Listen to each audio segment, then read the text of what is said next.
প্রশাসনের ভাইরা, প্রাণপ্রিয় সাতক্ষীরাবাসী, বাংলাদেশের মজলুম জনপদ হিসাবে পরিচিত এই সাতক্ষীরা, ইমানের পরীক্ষা বাংলাদেশের সবচাইতে বেশি দিয়েছেন আপনারা। এই জন্য আপনারা বেচার নাকি কষ্ট হয়েছে। হুয়া জিতাবাকুম ওমা জাআলা আলাইকুম ফিদ্দীন মিন হারাজ। আল্লাহ তাআলা বলেন, তিনি সে আল্লাহ যিনি তোমাদেরকে নির্বাচিত করেছেন। এতদিন যারা ছিল এরা কি নির্বাচিত? কোরআনের আয়াত অনুযায়ী এরা অবৈধ। আল্লাহ বলেন আমি নির্বাচিত করি। নির্বাচিত করা, নির্বাচনের মাধ্যমে পদ্ধতি আল্লাহ। বহু মানুষে নবীর উম্মত হওয়ার জন্য চেষ্টা চালিয়েছে, আল্লাহর কাছে দোয়া পর্যন্ত করেছে। হযরতে মুসা নবীর মতো, ঈসা নবীর মতো এত বড় পাওয়ারফুল নবীরা আল্লাহ দোয়া কবুল করেন না। মুসা নবীর মতো নবীর, যাকে কালিমুল্লাহ বলতে, তার দোয়া কবুল হয়নি, কারণ তিনি নির্বাচিত হতে পারেননি এই নবীর উম্মত হওয়ার জন্য। আল্লাহ আমাদেরকে শোনালেন, হুয়া জিতাবাকুম, তিনি তোমাদেরকে নির্বাচিত করেছেন। কি করলেন এটা করে? ওমা জাআলা আলাইকুম ফিদ্দীন মিন হারাজ, এবং তোমাদেরকে আল্লাহ রাব্বুল আলামিন দ্বীনের উপরে চলার জন্য যত বাধা ছিল সব বাধা নিজের থেকে দূর করে দিয়েছেন।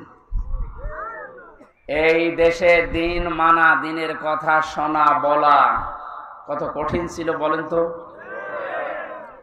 এই বাধাগুলো শুধুমাত্র ছাত্র আন্দোলন করার মাধ্যমে দূর হয়েছে তা না। আল্লাহ নিজে, আমার মনে হয় আবাবিল ফেরেশতার মতো, পাখির মতো এই ছাত্রদেরকে ব্যবহার করিয়ে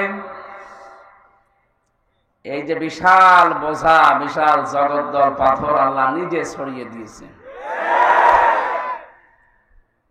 কারণ এখানে ফাইল কর্তা সরাসরি আল্লাহ। তিনিই তোমাদেরকে নির্বাচিত করেছেন তার দ্বীনের জন্য।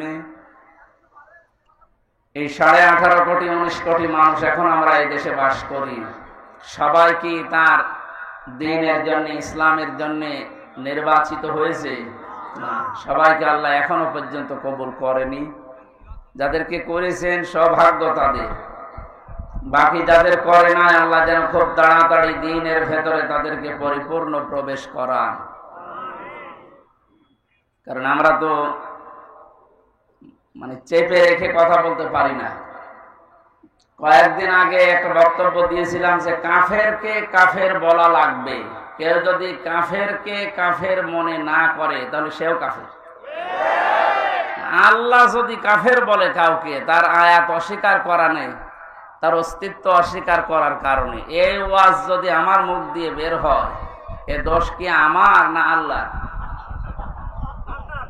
আমার। আমি তো অ্যাডভার্টাইজ করলাম, কথা তো দিয়েছেন কে বলেন তো? অথচ অনেক শয়তান এই কথাটা নিয়ে পেছনে লেগেছে। বিশ্বে এখন কাফের বেশি, আর উনি কাফেরদের বিরুদ্ধে কথা বলল। তাহলে আপনি আল্লাহকে জিজ্ঞাসা করেন তো, ঈমান নষ্ট হয়ে যাওয়ার, ভেঙে যাওয়ার যে কারণগুলো আছে 10টা, তার ভেতরে 9 নাম্বার কারণ এইটা। কেউ যদি কোনো অমুসলিমকে অমুসলিম মনে না করে, মনে করে এও আমাদের মতো, তাহলে আপনারও ঈমান থাকবে না। এটাকে আমি বানালাম। অজু করেছেন, অজু ভেঙে গেছে। কয় কারণে অজু ভাঙে বলেন তো? 7 কারণে। কয় কারণে? একটা কারণ আপনার ভেতর থেকে এসেছে। এই যে রক্ত গড়িয়েছিল, এই জায়গায় জমা ছিল, গড়িয়ে পড়ে গেছে। যতক্ষণ জমা থাকে অজু ভাঙে না, যদি গড়িয়ে পড়ে যায় অজু ভেঙে যায়। এটা জানেন তো? এই যে নামাজ পড়ি আমরা, কিছুক্ষণ আগে নামাজ পড়ে আসলাম, নামাজও ভেঙে যায় 19টা কারণে। কয়টা কারণে? এর যে কোনো একটা কারণ যদি আপনার ভেতরে পাওয়া যায়, আপনার ওই নামাজ আর নামাজ থাকবে না নষ্ট হয়ে যাবে। এইগুলো যেমন সহজে বোঝে, ঈমানও যে ভেঙে যায়, নষ্ট হয়ে যায়, এটা বোঝেন না কেন? আল্লাহর কোন বিধানকে কেউ যদি অস্বীকার করে, তার তো ঈমান ভেঙে যাবে। কেউ যদি অপছন্দ করে, যালিকা বিআন্নাহুম কারিহু মা আনজালাল্লাহু ফাআহবাতা আমালাহুম। সূরা মুহাম্মাদের 9 নম্বর আয়াত। আল্লাহ বলেন আমি যেগুলো কোরআনে নাযিল করেছি এগুলো অস্বীকার করা না। কেউ যদি শুধু মন খারাপ করে, এত পারা যায়, সঙ্গে সঙ্গে ইমান নষ্ট হয়ে যাবে। আর ওর যা ভালো কাজ ছিল পেছনে, দান সাদকা নামাজ রোজা যাই করেছিল, ওগুলো সব আল্লাহ নষ্ট করে দিবে। এই জন্য কাফেরকে কাফের বলা লাগবে, এটা আমার ইমানের দাবি। আমার তো ইমানই থাকবে না। এই কথা বলতে গেলে যদি এখন রাম বাম আর এই জালেমদের দোসররা উল্টা করে ওই কাফেরদেরকে বোঝা যে এই দেখো এ তোমাদের দেখতে পারে না, এর নামে মামলা দাও, একটা কথা হলো। মামলার আসামি তো এক নম্বর হওয়া দরকার আল্লাহ, ও ফতোয়া দিয়েছে তো আল্লাহ, আর ওটা অ্যাডভার্টাইজ করেছে প্রথমে নবীজি, তাহলে 2 নম্বর আসামি। ওনাদের কোন আসামির তালিকায় নেই, যত নাম সব আমাদের।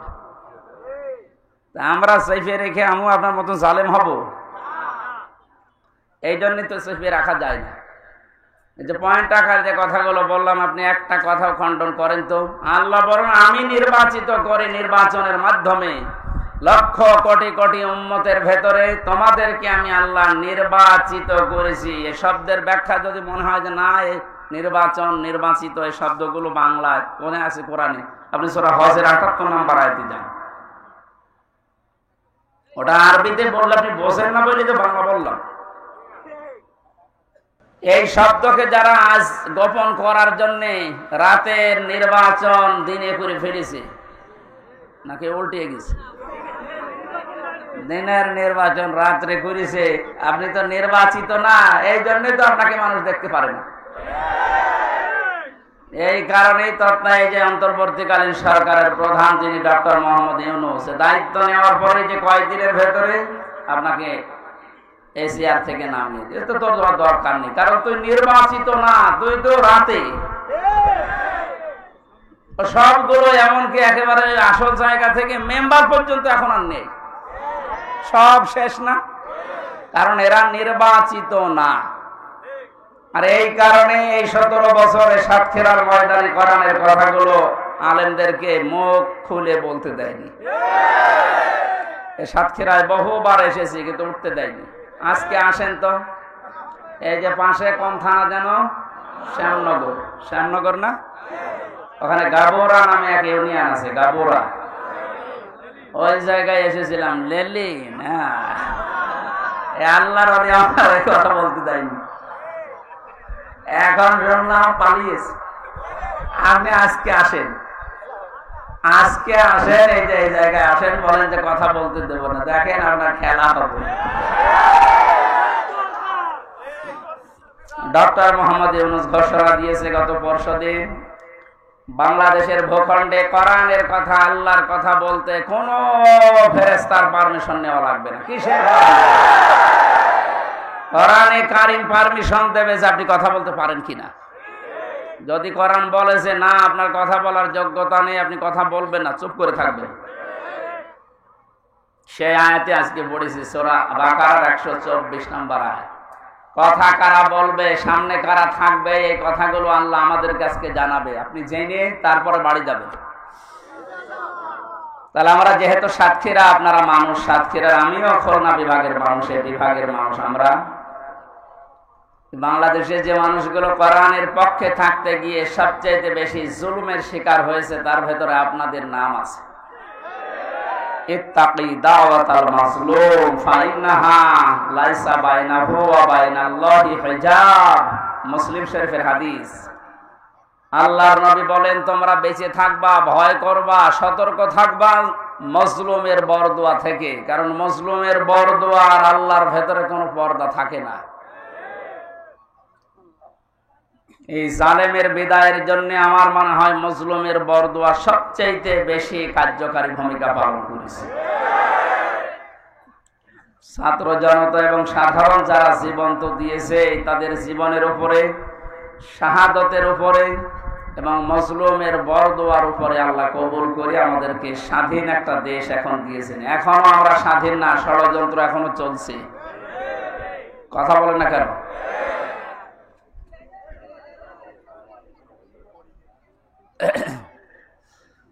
আল্লাহ রাব্বুল আলামিন এই আয়াতের ঘোষণা দিয়েছেন তিনিই তোমাদেরকে নির্বাচিত করেছেন তার দ্বীনের জন্য।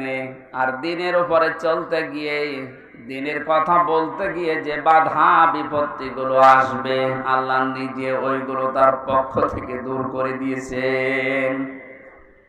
মিল্লাতা আবিকুম ইব্রাহিম হুয়া সাম্মাকুমুল মুসলিমিন। তোমাদের জাতির পিতা হযরত ইব্রাহিম আলাইহিস সালাম। কোরআনের আয়াতকে বাদ দিয়ে জোর করে যারা জাতির পিতা দাঁড় করিয়েছিলেন, একটা আওয়াজ দাঁড়িয়ে নেই, সব মিশে গেছে। এমনকি এক্সপ্রেসওয়ের নাম পর্যন্ত জনগণ এখন পাল্টিয়ে দিয়েছে জাতির পিতা ইব্রাহিম আলাইহিস সালাম এক্সপ্রেসওয়ে। খাবার পাশ দিয়ে একটা রোড গেছে, ইব্রাহিম খলিলুল্লাহ রোড।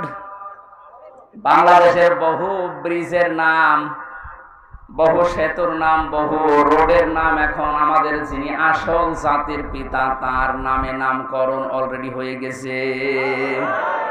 এই জন্য কোরআনের উপরে মাস্তানি করে কিছু চাপিয়ে দিতে যাবে না, ওটা টিকবে না।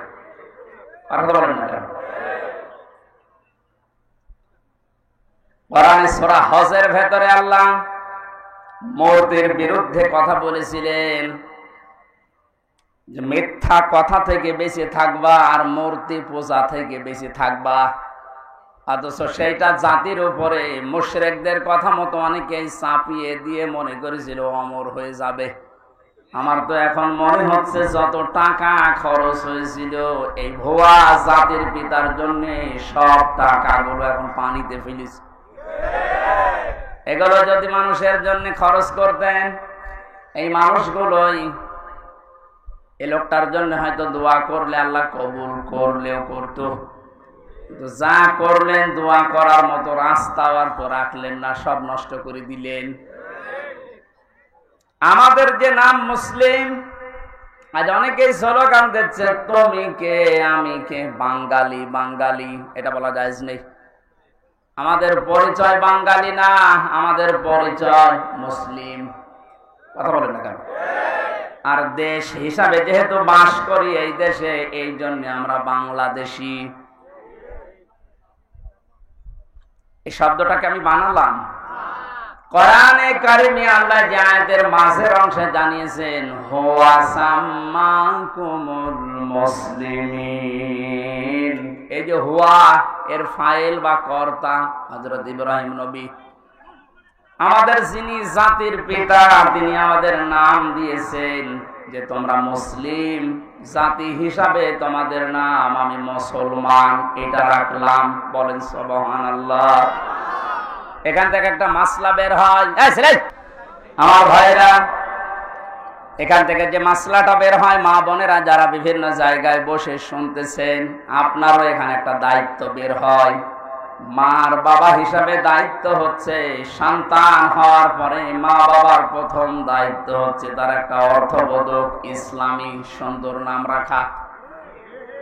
যেহেতু আমাদের পিতা হযরত ইব্রাহিম নবী তিনি জাতির পিতা হিসাবে জাতির নাম রেখে দিলেন মুসলিম বা মুসলমান, আমরাও যারা সন্তানের মা বাবা হব আমাদের প্রথম দায়িত্বই হবে একটা অর্থবোধক নাম রাখা। এটা আমাদের জাতির পিতা ইব্রাহিম নবী আলাইহিস সালাম থেকে আমরা পেয়েছি। মাজলুমের দোয়া থেকে বেঁচে থাকার জন্য নবীজি আহ্বান জানিয়েছেন। এদেশের সবচাইতে বড় মাজলুম যারা ছিল তারা আলেমেরা।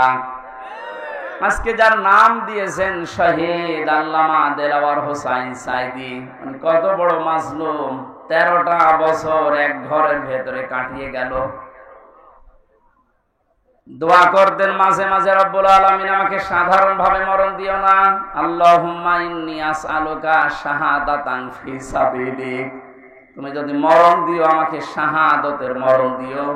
আল্লাহ কবুলও করেছে, সাধারণ ভাবে মারা যায়নি, ওনাকে মারা হয়েছে।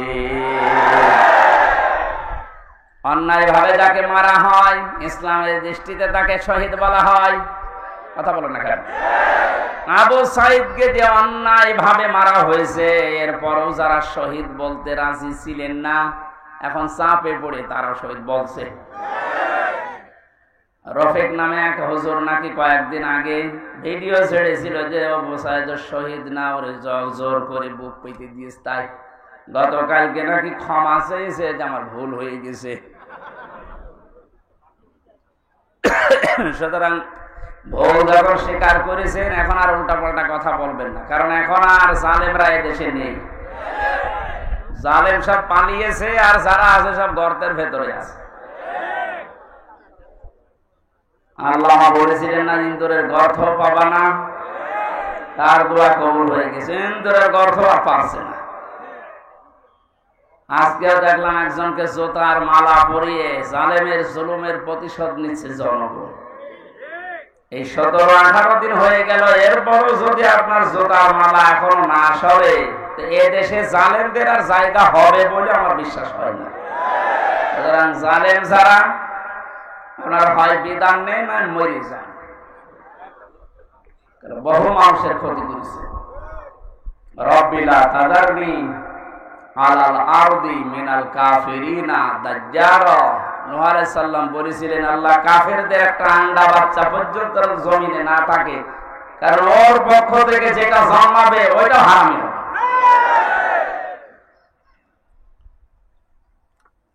বড় মুসলিমের দোয়া কবুল হয়ে একবারে গিয়ে দিল্লি পড়েছে। আর একটা ছোট হুজুর আমার সাথে ছিল জেলখানায়, রফিকুল ইসলাম মাদানী।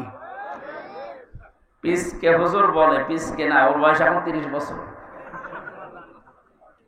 ও আমারে বলছিল, আমাকে যখন রিমান্ডে নিয়েছে প্রশাসন নিয়ে, হাতির ঝিলে রাত 12:30টার দিকে 1টার দিকে নিয়ে আমার পুরা উলঙ্গ করে হাতে সিগারেট লাগিয়ে একটা অর্ধ উলঙ্গ মেয়ে মানুষ আমার পাশে দাঁড় করিয়ে ছবি তুলিস, বলে যেটা ছেড়ে দেবো যে তুই এই চরিত্রের। ওই সময় আমি চোখের পানি ফেলে কেঁদেছিলাম। আর এক এসআই কে জিজ্ঞাসা করলাম যে, ভাই আপনারা যা করছেন আমার সাথে, এটা কি হারুন স্যার জানে? জানে না মানে? উনি তো করাচ্ছে, যেহেতু উনি মুসলিম। এই জন্য ছোট হুজুর দোয়া করেছে, আল্লাহ আমাকে যেভাবে সব উলঙ্গ করে ওরা দেখেছে, জাতিকেও দেখাবে বলে ওরা জানিয়ে গেল যে জাতিরে দেখাবো, তুমি অন্তত আর যাই করো হারুনকে ছেড়ো না। আল্লাহ এই জন্য ছাড়ে নাই। ওরে দুনিয়ায় আল্লাহ দেখায়নি, রাস্তায় বের হতে পারে না, বের হলে বলে 3 ইঞ্চি। শয়তানি করবি আর তোর ইজ্জত শেষ করে দিয়েছে। যেইগুলোই মুসলমানদের ইসলামের আলেমদের সাথে বিয়াদবি করেছে, প্রত্যেকের চরিত্র এখন ফাঁস হয়ে যাচ্ছে। বাংলাদেশে বহু জেলাতে এই মাইক এভাবে কেড়ে নিয়েছে এই জনগণ নামে, এই জালেমগুলো জনগণের নাম নিয়ে প্রতিনিধি হয়েছে, অথচ আল্লাহর কথা বলতে বলতে হঠাৎ করে মাইক কেড়ে নিয়ে আলেমকে গালি দেয়। এমন অপমান আল্লাহ এখন করছে, মুখ দেখানো দায় হয়ে গেছে তাদের। আমার মনে হয় হারুনের যে অবস্থা এখন, যে কয় ইঞ্চি বলে, ও ছোট হুজুরকে যা করেছিল তার চাইতে ডবল অপমান আল্লাহ করেনি। কারণ নবীজির হাদিস ছিল, মাজলুমের বরদোয়া আর আল্লাহর ভেতরে কোনো পর্দা নেই, সরাসরি কবুল হয়ে যায়। ও যদি সাতক্ষীরার এই ময়দানে, আমার বাড়ি তো কিশোরগঞ্জে, সাতক্ষীরা জেলায় যদি এখন আসে, আর ওর চেহারা তো পরিচিত, ও কারো লাগবে না, ছেলে মেয়েরা যারা আছে পিটিয়ে মেরে খাবে। এটা এই ছোট হুজুরের বরদোয়া। বড়টার বরদোয়া কবুল হয়েছে, ছোটটারও কবুল হয়েছে। বড়টার বরদোয়া কবুল হয়ে দিল্লি পড়েছে, ছোটটার বরদোয়া কবুল হয়ে কয়েক ইঞ্চি বেরিয়ে গেছে। এখন এই মেজো যারা আমরা আছি, আমাদের দোয়া কবুল হবে না? যা করেছেন আমাদের সাথে, আল্লাহ যেন ঠিক ওই রকম করে। এখন আপনি টের পাবেন কত অসহায় করে রেখেছিলেন মাটির নিচে। আমার দুনিয়া কি আছে কিচ্ছু জানতাম না।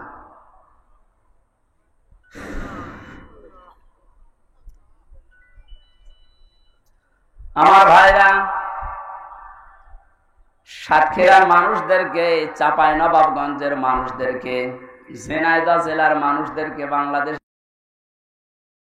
মুসলমানেরা একটু বেশি ভালোবাসে, মন থেকে দোয়া করে, কারণ এরা ইসলামের জন্য যা হারিয়েছে আল্লাহ পাকের উদ্দেশ্যেই যেন তাদেরকে জান্নাত দিয়ে পূরণ করে দেন।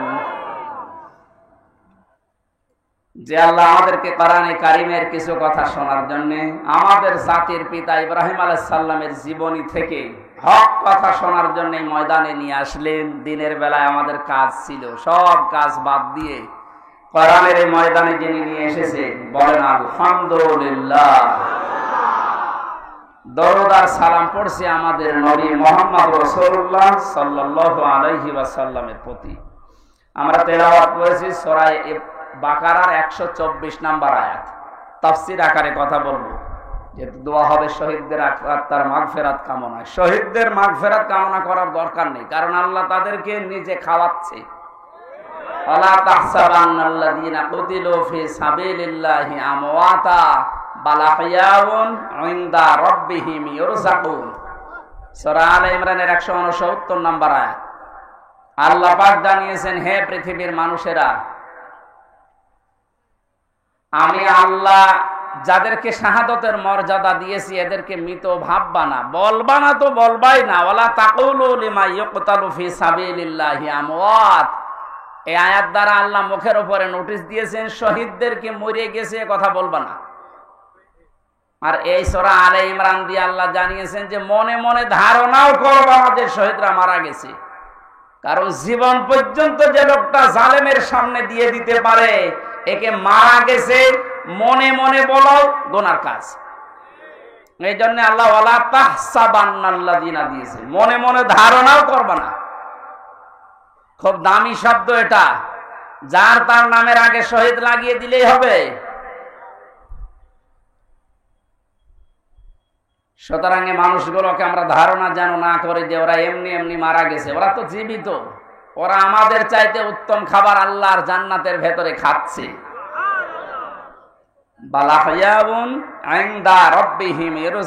আল্লাহ বলেন ওরা জীবিত এবং আমি আল্লাহ নিজে ওদেরকে খাওয়াই।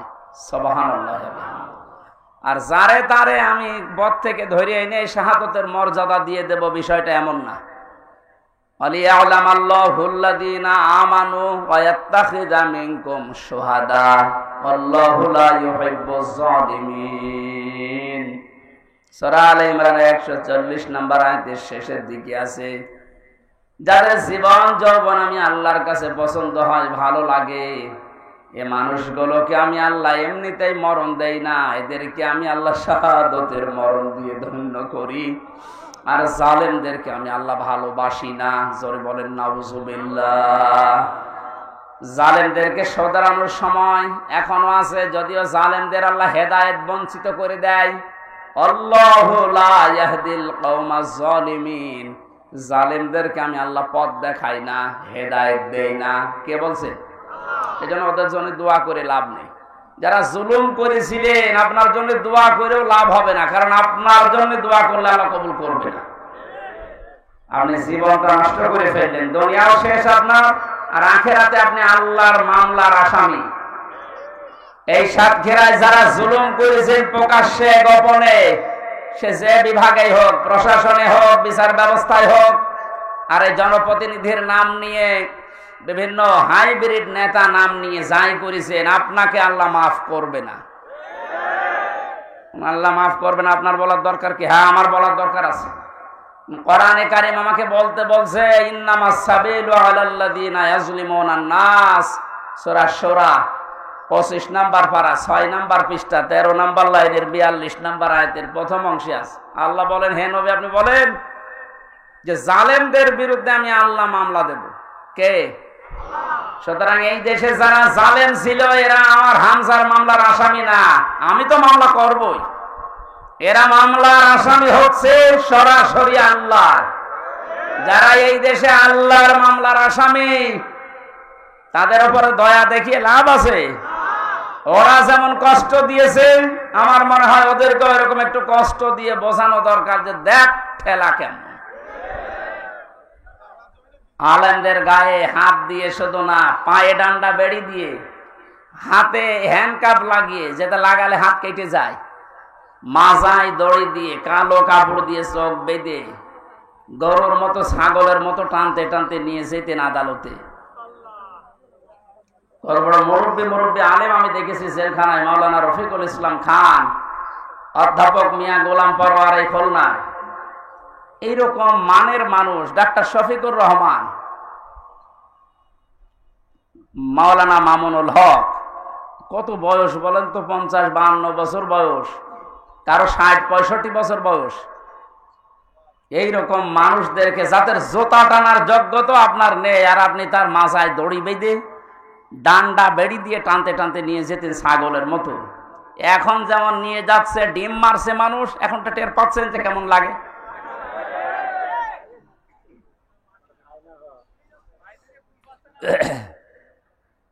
এখন যে শয়তানগুলো রিমান্ডে আছে, কয়েকদিনের পত্রিকা এবং এই যে ভিডিও আসতেছে, রিমান্ডে এখন তো আমাদের মতো কষ্ট এদের দিচ্ছে না, আদালত নাকি বলে দিয়েছে ওইসব দরকার নেই, খালি এমনি জিজ্ঞাসা করবেন। শুধু জিজ্ঞাসা করছে তাই নাকি কাঁদছে। আর কিছু শয়তান আছে, কিছু কথা বলেন শুধু হাসতেছে, মানে পাগলের ভয় ধরেছে। রিমান্ডে আমাদের যেভাবে এই হাতের নখ বলছে যে এইগুলো দিয়ে আমরা নখ তুলি, আমার মনে হয় ওদেরকে যদি নখ নাও তোলে, শুধু দেখান যে এই দিয়ে করি, ওই এমনি মরে যাবে। আমার ওই কাছের ঘরের ভেতরে মাটির নিচে যখন ওই যন্ত্রপাতিগুলো বের করে বলছিল যে এই দেখেন এইগুলো দিয়ে আমরা নখ তুলি, বলেন তো সব ওরা আর আমি একা, পৃথিবীর কেউ জানে না, সব থেকে বিচ্ছিন্ন। কেমন লাগে ওই সময়। আর আপনাদের তো তাও আদালত বলেছে না কিছু বলবেন না, শুধু একটু জিজ্ঞাসা করবেন। জিজ্ঞাসা করলে আপনি কাঁদতেছেন।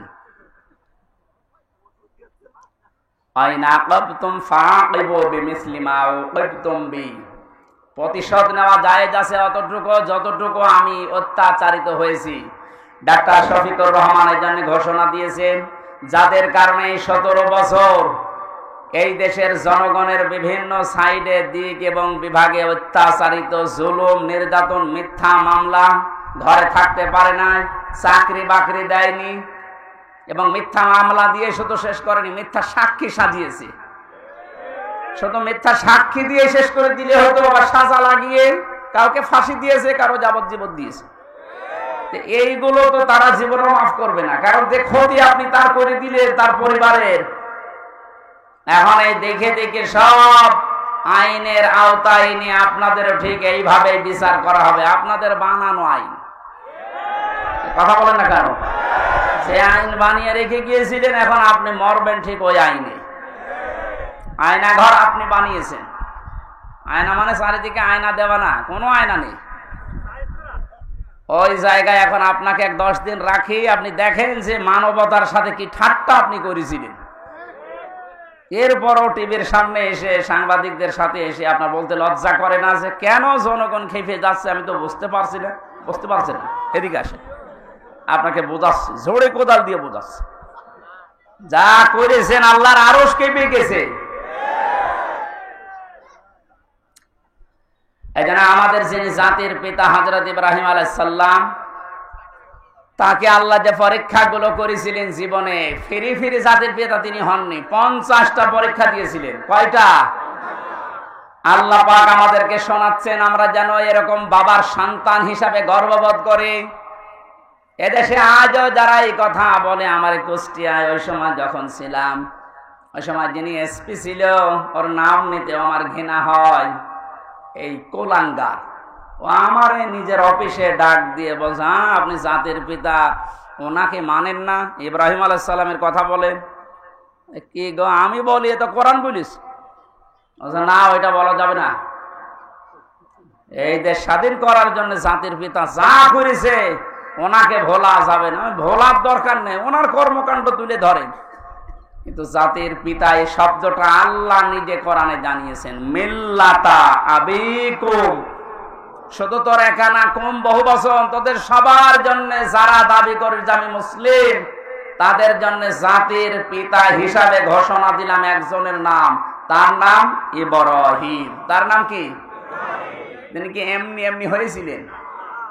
এবার আসেন আল্লাহ কি জানাচ্ছেন, ওয়া ইয বাতালা ইব্রাহিমা রাব্বুহু বিকালিমাতিন ফাআতাম্মাহুন্না। আল্লাহ পাক বলেন আমার নবী ইব্রাহিমকে আমি আল্লাহ পদে পদে পরীক্ষা করেছিলাম, আর প্রতিটি পরীক্ষায় তিনি উত্তীর্ণ হয়েছিলেন। যতগুলো বাক্য দিয়ে, যতগুলো কাজ দিয়ে তাকে জীবনে পরীক্ষা করলাম, তোমাদের যিনি জাতির পিতা, তোমরা যার সন্তান হিসাবে গর্ববোধ করো, তোমাদের এই বাবা কোনোদিন ফেল করেননি। সাতক্ষীরার মানুষেরা আপনারা পরিচয় দিয়ে গর্ববোধ করবেন, কারণ আপনারাও ফেল করেননি। বাংলাদেশের বহু জেলার লোকেরা ফেল করে গেছে, বিশেষ করে গোপালগঞ্জের ফেল হয়ে গেছে। ওদের যেগুলো এখন কীর্তিকলাপ বের হচ্ছে, সাতক্ষীরার কোন সন্তান যদি ফার্স্ট ক্লাস ফার্স্ট হয়, তার চাকরি হবে না।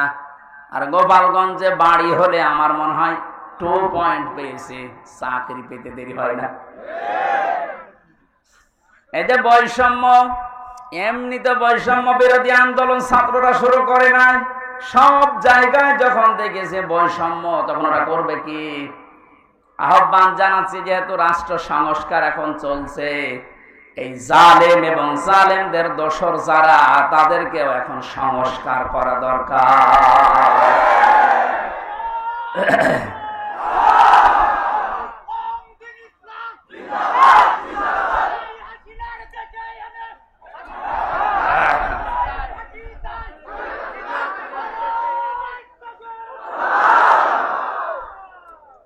সাতক্ষীরাবাসী 50টা পরীক্ষার ভেতরে আমি পেয়েছি ঈমান সম্পর্কে পড়া। কোরআনে আল্লাহ জানিয়েছেন, তোমাদের পিতাকে 10টা পরীক্ষা করেছিলাম। ঈমান সম্পর্কে 10টা পরীক্ষায় তিনি প্রতিটিতে উত্তীর্ণ হয়েছিলেন। তিনিও সর্বপ্রথম ঈমান আনার জন্য খুঁজছিলেন যে কাকে বিশ্বাস করা যায়, কাকে বিশ্বাস করা যায়। আকাশের তারকা দেখার পরে মনে করলেন, এইটাই আমার খোদা, এইটাই আমার রব। যখন ওইটা মিটে যায়, লিভে যায়, দূর হয়ে যায়, তখন তিনি বলেছিলেন, না, যেটা দূর হয়ে যায়, ডুবে যায়, এটা অস্তমিত হয়ে যায়, ওইটা আমার মালিক হতে পারে না। তিনি খোঁজ করলেন, রাতের বেলা চাঁদ দেখলেন, মনে করলেন এটা আর একটু বড় আছে, এটা আমার আসল রব। সকালবেলা যখন দেখলেন না, ওইটাও আর নেই, মিলিয়ে গেছে, বললেন, না, যেটা ডুবে যায়, এইটা আমার মালিক হতে পারে না। কোরআনে কারিমে আল্লাহ সূরা আনআমের ভেতরে এগুলো আমাদেরকে শোনাচ্ছেন শিক্ষা নেওয়ার জন্য। এখানে একটা শিক্ষা বের হবে, ভালো করে তাকান। 3 নম্বরে, সকালবেলা যখন সূর্য দিগন্তে দেখলেন যে পূর্ব দিগন্তে সূর্য উঠেছে, আস্তে আস্তে যখন বড় হতে লাগে, প্রখর রোদ যখন হয়, তখন বললেন, এইটা আমার রব হবে, এইটাই আমার খোদা হবে। সন্ধ্যাবেলা যখন ওইটা পশ্চিম আকাশে মিলিয়ে যায়, বললেন, না, যেটা অস্তমিত হয়, ডুবে যায়, ওইটা আমার মালিক হতে পারে না। জাতিকে তিনি জানালেন, ইন্নী ওয়াজ্জাহাতু ওয়াজহিয়া লিল্লাযী ফাতারাস সামাওয়াতি ওয়াল আরদা হানিফাও ওয়া মা আনা মিনাল মুশরিকিন। সূরা আনআমের 79 নম্বর আয়াত। হযরতে ইব্রাহিম নবী জাতিকে ডাক দিয়ে বললেন, হে আমার জাতির লোকেরা, এতদিন পর্যন্ত যাদেরকে খোঁজ করে পেয়েছিলাম, একটাও স্থায়ী না, সব অস্থায়ী, সব অস্তমিত হয়ে গেছে, ডুবে গেছে। আমি আমার এই চেহারাকে ঘুরিয়ে দিলাম ওই আল্লাহর দিকে, যিনি আসমান আর জমিনের উদ্ভাবক, যিনি বানিয়েছেন এটা হানিফা। আমি একনিষ্ঠ ভাবে ঘুরলাম আল্লাহর দিকে। আমান আমিনাল মুশরিকিন, আর আমি মুশরিকদের অন্তর্ভুক্ত না। আমাদের জাতির পিতা তিনি শিরিক থেকে মুক্ত হয়ে ঘোষণা দিলেন যে আমি মুশরিক না। অথচ এই দেশে কত অবৈধ সন্তানেরা বিভিন্ন মুশরিকদেরকে খুশি করার জন্য জাতিকে প্রকাশ্য শিরিক করিয়েছে, মুশরিক বানিয়েছে। বিভিন্ন স্কুল কলেজে আমি দেখেছি, ভিডিও দেখেছিলাম, একটা মূর্তি সামনে নিয়ে, ছবি সামনে নিয়ে ছেলেমেয়েরা যে মাথা নিচু করে সম্মান জানাচ্ছে। অথচ আল্লাহর নবী জানিয়েছেন, লা ইয়াদখুলুল জান্নাতা লা তাদখুলুল মালাইকা বাইতান ফিহি কালবুন আও তাসবির, ওই ঘরের ভেতরে রহমতের ফেরেশতা প্রবেশ করে না যেখানে মানুষের ফটো থাকে আর কুকুর থাকে। অথচ প্রত্যেকটা অফিস, আদালত, বাড়ি, দোকানঘাট সব জায়গায় এই শিরকটা চালু করার জন্য উঠে পড়ে লেগেছিল। আল্লাহ এমন ভাবে বিদায় দিয়েছে জিল্লতির সাথে, আজকে আসার সময় দেখলাম বাবার মুখ দেখা যাচ্ছে না। আমাদের পিতা যদি শিরিক থেকে মুক্ত হওয়ার জন্য ঘোষণা দিতে পারে, ও সাতক্ষীরাবাসী জীবনে আজকে ঘোষণা দেবেন, আর যাই করি আমি শিরিক করব না। জীবন চলে যাক, নবীজি জানিয়েছেন আমার উম্মতেরা তোমাকে যদি জবাই করা হয়, আগুনের ভেতরে পুড়িয়ে ফেলা হয়, এরপরও কোনোদিন শিরিক করবা না। কি এখানে কি সাপ? সাপ ধরে যে এখানে ফেলে দেন, সাহস আছে যার তারা ধরতে বলেন। ও ধোড়া সাপ আর কি, ওর রওশনের স্বাদের মতো, আর জীবন যৌবন সব শেষ। সাহস যার আছে তারা বলেন যে মাথা চেপে ধরে এদিকে ফেলে দিতে দেন। কি হলো, আপনি কি ওটা হাতে করে বসে আছে? আসেন, মেরে ফেলেছেন? মেরে ফেলা ঠিক হয়নি।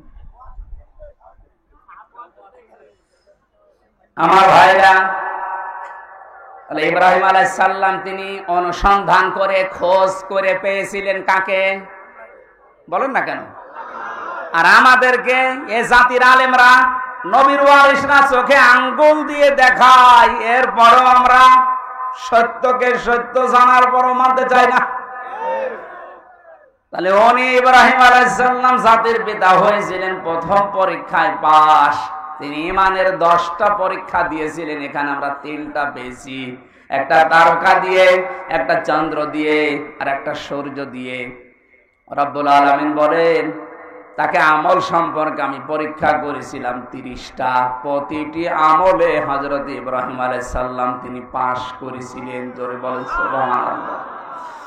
হযরত ইব্রাহিম আলাইহিস সালাম যে 30টা পরীক্ষা দিলেন আমলের, এটা সূরা তাওবার ভেতরে পেয়েছি 112 নম্বর আয়াতে 10টা, সূরা মুমিনুনের 1 থেকে 10 নম্বর আয়াত পর্যন্ত 10টা, সূরা আহজাবের 35 নম্বর আয়াতে 10টা।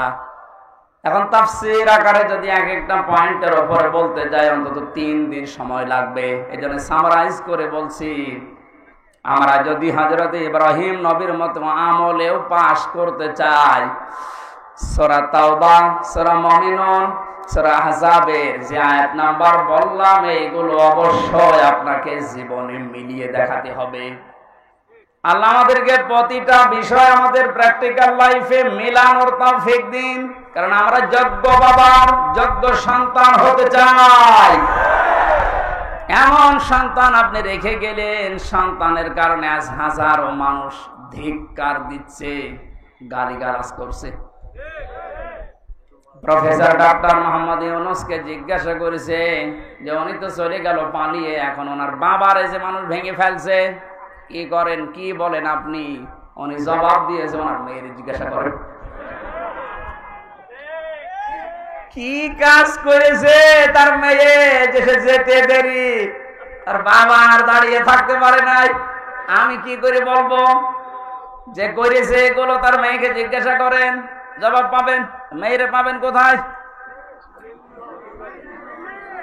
সে নাকি এখন ওখান থেকে মাঝে মাঝে ভিডিও বার্তায় কথা বলছে, কিছু কিছু জালেম তার সাথে কথা বলে, আর এখান থেকে সাহস দিচ্ছে। আপা ভয় পাবেন না, ঘাবড়াবেন না, আপনি ঘাবড়িয়ে গেলে আমরা নরম হয়ে যাই।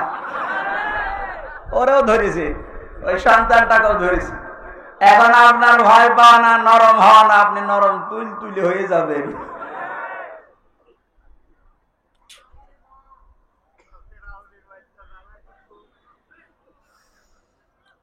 এরপরে পেয়েছে ফিতরাত বা স্বভাব সম্পর্কে তিনি 10টা পরীক্ষা করেছিলেন। এটা মারেফুল কোরআন, তাফসিরে হাক্কানি, এগুলোতে পাবেন।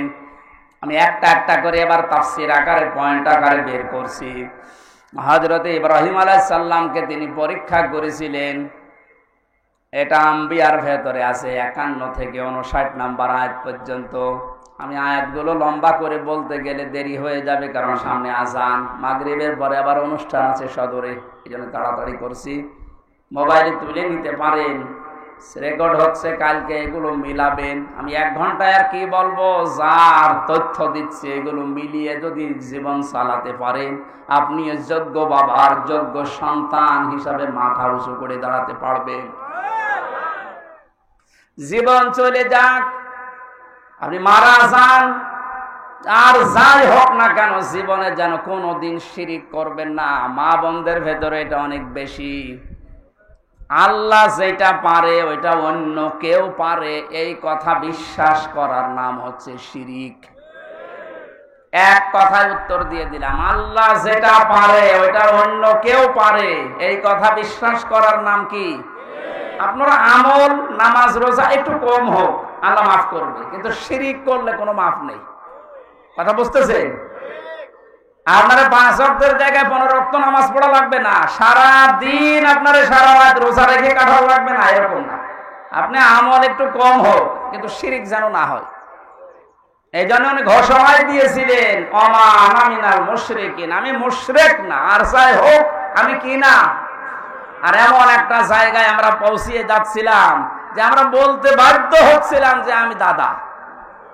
কথা বলেন না কেন? কি একটা মারাত্মক অপরাধ থেকে আল্লাহ আমাদেরকে বাঁচিয়ে দিয়েছেন। কিয়ামতের ময়দানে সবচাইতে বড় কঠোর আযাব দেবেন আল্লাহ মুশরিকদেরকে। আকাদিমনা ইলা মা আমিলু মিন আমালিন ফাজআলনাহু হাবাআম মানসুরা।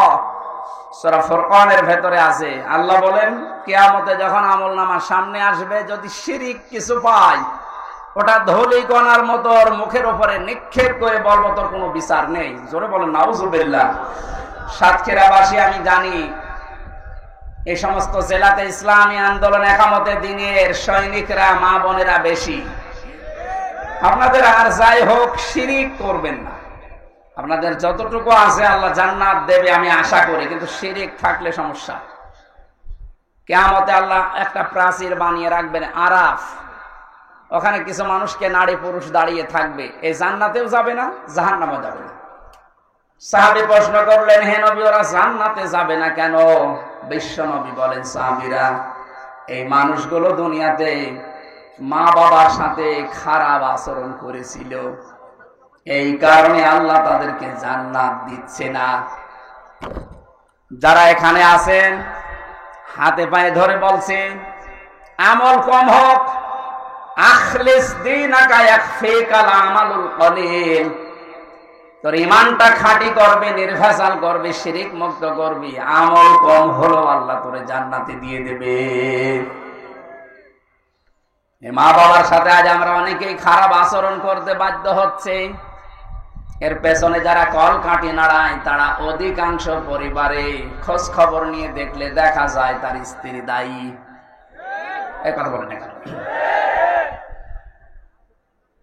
একটা মা হওয়ার জন্য যে কষ্টটা সহ্য করেছে আপনার আমার মা, এই পৃথিবীতে আমার মুখটা দেখার জন্য বিজ্ঞান এখন প্রমাণ করছে 57 ইউনিট কষ্ট সহ্য করা লাগে একটা সন্তানকে দুনিয়ায় আনতে মায়ের।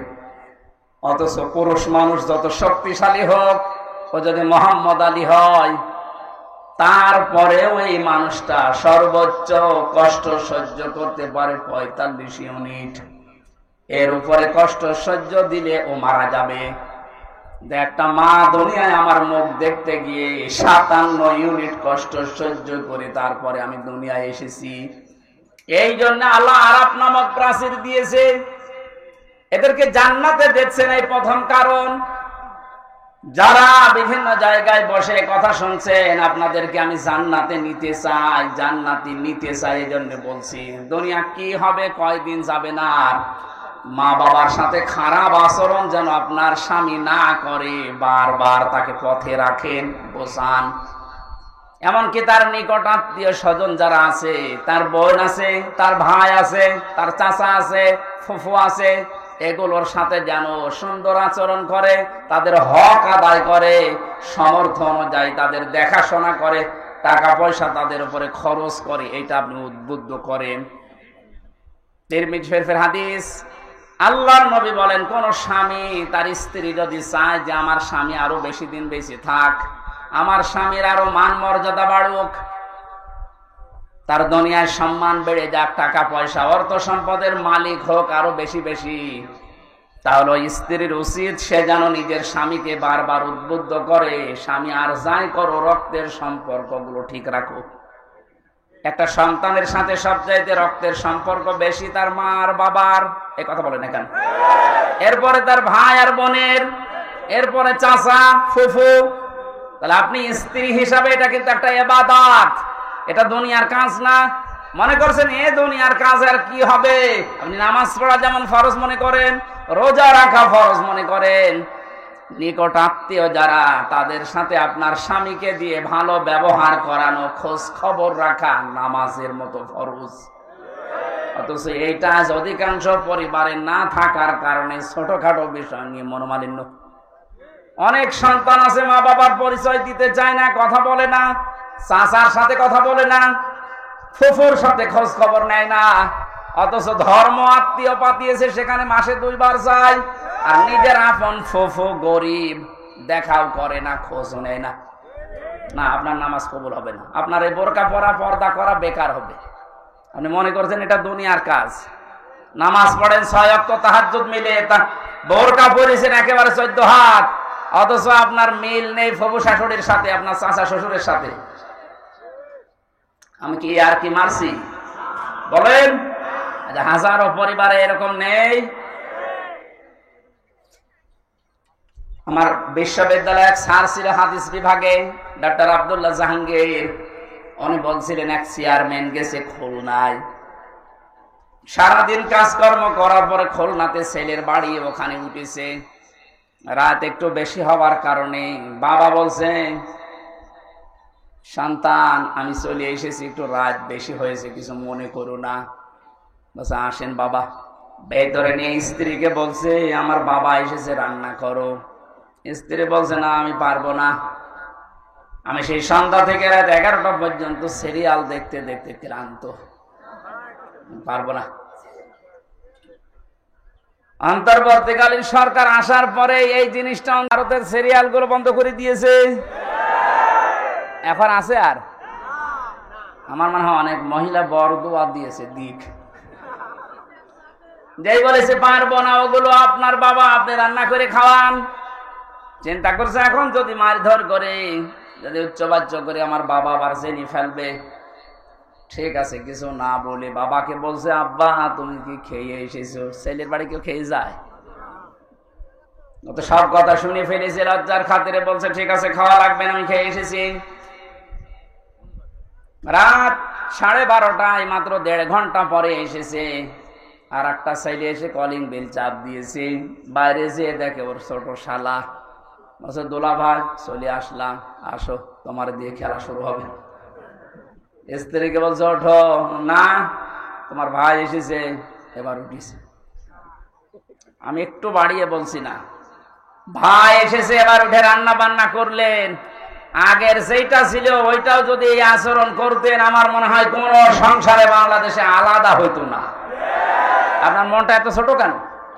একটু বড় করতে পারেন না? আর শুধু এই ক্ষেত্রে স্ত্রীরই দোষ না, অনেক মা বাবা আছে নিজের মেয়ের ভুল হলে মাফ করে দেয়। আর পুত্রবধূ একটা লোকের মেয়ে, ওর পান থেকে চুন খসলে আগে ছেলের কানে কানে তুলে দেয়। এইটা মা বাবা না, এটা ডাইনি। এ মরণের সময় বেঈমান হয়ে মারা যাবে, শ্বশুর শাশুড়ি ঈমান পাবে না। কারণ কষ্ট দিয়েছে মানুষকে। কাকে? যার অধিকার নষ্ট করেছেন, কষ্ট দিয়েছেন, আগে তার কাছে মাফ চাবেন। সে যদি মন থেকে মাফ করে দেয়, এরপরে আল্লাহ মাফ করবে। সুতরাং এরকম শ্বশুর শাশুড়ি এই ডাইনি মার্কা আছে না নেই? কারা আছেন এরকম হাত তোলেন তো। একজন এই লোকটা মরণের সময় ঈমান পাবে না, ও বেঈমান হয়ে মরবে। কারণ ওর দ্বারা ওর পুত্রবধূ, ওর বেটার বউ খুব ঝামেলায় আছে। সাতক্ষীরাবাসী রান্না বান্না যখন কমপ্লিট করেছে, ছেলেটা ডাক দিয়ে বলছে, আব্বা তোমার বৌমা রান্না করেছে, তুমি ওঠো। বাবা কিন্তু সব শুনতে পেয়েছে, ডাক দিয়ে বলছে, সন্তান আমার খাওয়া লাগবে না, তোরা খেয়ে ঘুমিয়ে পড়। সকালবেলা ব্যাগ গুছিয়ে বাপ চলে যাচ্ছে, ছেলের সামনে গিয়ে বলছে, আব্বা চলে যাও মানে? তোমার বৌমা রান্না করছে, খেয়ে যাবা না? চোখের পানি ফেলে দিয়ে বাবা বলে, সন্তান আমি যেদিন তোর শালা হব ওই দিন খেয়ে যাব।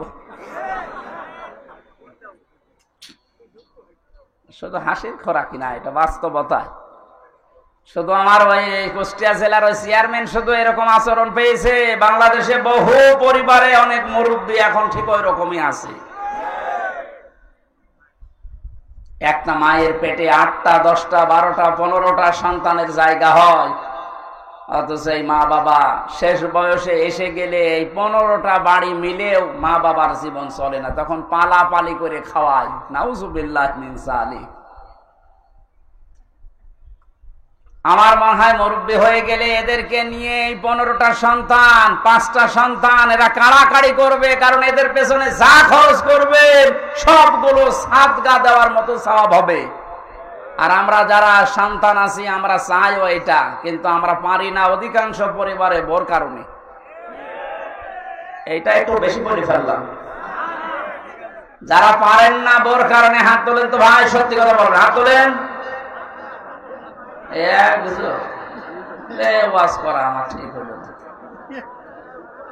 একটা মানুষের তাহলে এই সমস্যা, বাকিগুলো সবই আপনারা জান্নাতে আছেন আলহামদুলিল্লাহ। ওয়াজ আর করে করবো কি? মেয়েদেরকে ধন্যবাদ জানাচ্ছি, সাতক্ষীরার মেয়েদেরকে আলহামদুলিল্লাহ। এই একটা লোকের বউ, এর বউ আছে এখানে, এই একটা লোক হাত তুলল, ও আজকে বাড়ি গেলে ওর খাবার দেয় কিনা দেখেন তো, ওর বিছানাও আলাদা হয়ে যেতে পারে। 4 নাম্বার পরীক্ষায় হযরত ইব্রাহিম আলাইহিস সালাম পড়েছিলেন, বাবার বাধা পেয়েছিলেন ঘর থেকে। এরপরও তিনি বাধাকে উপেক্ষা করে আল্লাহকে খুঁজে বের করেছিলেন, আগুনে পর্যন্ত পড়েছিলেন, এরপরও পিছপা হননি। এরকম ইব্রাহিম নবীর সন্তানদের জীবনের সামনে পদে পদে পরীক্ষা আসতে পারে, ঘর থেকে, বাবার কাছ থেকে, মায়ের কাছ থেকে, স্ত্রীর কাছ থেকেও বাধা আসতে পারে। দিনের উপরে চলতে গিয়ে পিছপা হওয়া যাবে? এই পয়েন্টটা আমার নিজের দিকে তাকিয়ে বলছি, আমিও যেন পিছপা না হই। দুনিয়া একদিকে যাক, ইসলাম থাকবে আমার সামনে ইনশাআল্লাহ। দিন কায়েম করা এটা আমার জীবনের মূল লক্ষ্য এবং আসল কাজ। এটা জীবনের মেন কাজই এইটা। পৃথিবীর প্রত্যেকটা নবীকে আল্লাহ বলেছিলেন আনাকিমুদ্দিন, যে আমার ইসলাম কায়েম করেন, এই বিষয়ে কোনো মতপার্থক্য করবেন না, কারো বাধা মানবেন না। সুতরাং আমরা যেহেতু এই যে পৃথিবীতে দিনের খাদেম, কামলা, লেবার, যতদিন পর্যন্ত জীবনের শেষ দিন না আসে, বেতন হিসাবে জান্নাত পেয়েছি এ ঘোষণা না পাই, ততদিন পর্যন্ত আমাদের কোনো থামাথামি নেই। নামাজ যেমন ফরজ মনে করে পড়ি, রোজা যেমন ফরজ মনে করে রাখি, দিন কায়েম করব, আন্দোলন করব, এইটাও ফরজ মনে করি। আল্লাহ আমাদেরকে ওই রকম ঈমান তুমি ইব্রাহিম নবীর মতো দান করো। সমাজের বাধা পেয়েছিলেন, রাষ্ট্রের বাধা পেয়েছিলেন, বনবাসে পর্যন্ত গিয়েছিলেন। আমি তাফসিরের প্রায় 22-23টা তাফসির থেকে নোট করেছি, সবগুলো বলতে গেলে সময় পাচ্ছি না। হিজরতের পরীক্ষা দিয়েছিলেন, জবাই করেছিলেন সন্তানকে, প্রত্যেকটার শেষে কোরআনের আয়াত সেট করেছি। এরপরে কাবা নির্মাণ করে পরীক্ষা দিয়েছিলেন আল্লাহকে। হজের 26 নম্বর আয়াতে আছে। ফিতরাত সম্পর্কে তিনি পরীক্ষা দিয়েছিলেন 10টা, এই মাথার ভেতরে 5টা। নাকে পানি দেওয়া এই কাজটা ছিল না, এই জন্য আল্লাহ করোনা দিয়েছিলেন। বহু বিমানবন্দরে আমি দেখেছিলাম, অমুসলিম বিমানবন্দরে যে সমস্ত দেশে, ওরা পানির ব্যবহার করতো না, টিস্যু, শুধু টিস্যু দিত, এমনকি টয়লেট করার পরও টিস্যু। আল্লাহ এমন সিস্টেম করে দিয়েছে, নাকে পানি দিবি না, প্রতিদিন নাকে পানি অন্তত 5 বার করে দে। করোনা নামে যে রোগ, এটা আস্তে আস্তে দূর হয়ে যাবে। এটা আল্লাহ দিয়েছিলেন মনে হয় এই ইব্রাহিম নবীর এই ফিতরাতের প্রথম যে কাজটা ছিল, নাকে পানি দেওয়া। কত রকমের জার্ম দিনের ভেতরে আপনার নাক দিয়ে যায়, যত পরিষ্কার থাকবে তত রোগ থেকে আল্লাহ আপনাকে বাঁচাবে। এটা বিজ্ঞানসম্মত। 2 নম্বরে প্রতিদিন অন্তত কারণে অকারণে কুলি করবেন। মুখের ভেতরে যে সমস্ত জার্ম গুলো আছে, কুলি করার দ্বারা আল্লাহ দূর করে দেয়। আমাদের জাতির পিতা ইব্রাহিম থেকে এগুলো পাওয়া। 3 নম্বরে তিনি মেসাক করতেন। হয় মেসাক করবেন কোনো ডাল, কাঁচা ডাল দিয়ে, তাহলে দাঁত ভালো থাকবে। যদি এরকম ব্যবস্থা না হয় বিরাস ব্যবহার করতে পারেন। 4 নম্বরে তিনি গোঁফ দাড়ি কাটতেন, কিন্তু মুষ্টির উপরে। প্রত্যেকটি নবীর দাড়ি ছিল 1 মুষ্টির নিচে। এরপরে ওনারা দাড়ি কাটা জায়েজ আছে, কিন্তু এর উপরে দাড়ি কাটা জায়েজ নেই।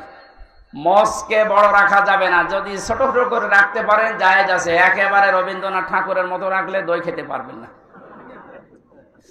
এরপরে তেল ব্যবহার করতেন প্রত্যেকটি নবী। আমাদের জাতির পিতা ইনি শিখিয়েছেন তেল ব্যবহার করা। এখন তো ফ্যাশন হয়ে গেছে, মেয়েরা পর্যন্ত এখন আর মাথায় তেল দিতে চায় না, শুধু শ্যাম্পু দেওয়ার পরে চুল ফুলিয়ে থাকতে চায় কন্ডিশনার দিয়ে। না, মেয়েদের চুল হচ্ছে শুধুমাত্র স্বামীর জন্যে। এই মাসলাটা মনে রাখবেন, স্বামী বাদে মেয়েদের চুল তার বাবাকে দেখানো জায়েজ নেই।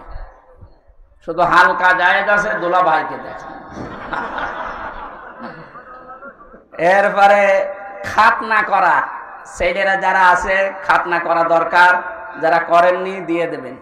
এটা অনেক রোগ থেকে বাঁচাবে। নাভির নিচের লোম পরিষ্কার করা, ঢেলা কলুপ ব্যবহার করা, নখ কাটা 7 দিনে একবার, এরপরে বগলের লোম পরিষ্কার করা। এই 10টা ইব্রাহিম নবীর ফিতরাত বা স্বভাব ছিল। আমাদের জাতির পিতা আমাদেরকে যা দিলেন, আগামীতে কোনো জায়গায় নিয়ে